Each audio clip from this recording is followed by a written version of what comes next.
ہزاروں سال پہلے ابو الہول کا مجسمہ کیسے بنایا گیا؟ سائنسدانوں نے بالآخر صدیوں پرانا راز جان لیا۔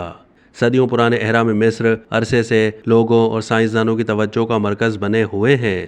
ہزاروں سال پرانے اہرام مصر کے بارے میں ابھی بھی بہت کچھ معلوم نہیں ہو سکا ہے اور اس کو جاننے کے لیے مسلسل تحقیقی کام ہوتا رہتا ہے۔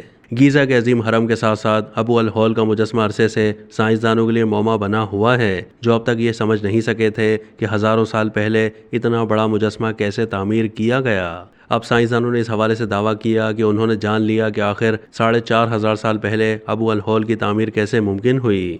دہائیوں سے ماہرین اس خیال پر متفق تھے کہ ابو الہول کے اس مجسمے کا چہرہ پتھروں کے اوزاروں سے تراشا گیا تھا، مگر وہ یہ سمجھ نہیں سکے تھے کہ اس کا اتنا بڑا جسم کیسے تیار کیا گیا۔ نیو یارک یونیورسٹی کی ایک تحقیق میں اس کا ممکنہ جواب دیا گیا ہے۔ تحقیق میں بتایا گیا کہ ایسا صحرا میں صدیوں سے تیز ہواؤں کا سامنا کرنے سے چٹان میں آنے والی تبدیلیوں سے ممکن ہوا۔ محققین کے مطابق لیبارٹری تجربات سے ثابت ہوا ہے کہ ہوا کے تیز بہاؤ سے چٹانوں میں ابو الہول جیسی ساخت کا بننا ممکن ہے، مگر انہوں نے کہا کہ اس کا مطلب یہ نہیں کہ یہ عظیم مجسمہ مکمل طور پر قدرت نے تراشا ہے، بلکہ چٹان میں آنے والی تبدیلیوں کو قدیم مصریوں نے مجسمے کی شکل دی۔ اس تحقیق کے لیے انہوں نے چونے پر مبنی ماڈل چٹانیں تیار کیں اور انہیں پانی کی تیز دھار سے دھویا۔ ابو الہول کے مجسمے میں موجود اجزاء کا خیال رکھتے ہوئے ان ماڈلز کے لیے نرم چونے کو استعمال کیا گیا اور پانی کے بہاؤ سے ان ماڈلز میں شیر جیسی ساخت بننا شروع ہو گئی۔ ماہرین کے مطابق صحرا کے اندر تیز ہواؤں کے باعث اس طرح کی چٹانوں میں قدرتی طور پر کسی جانور کے بیٹھے یا لیٹے ہوئے جیسی شکل بن جاتی ہے۔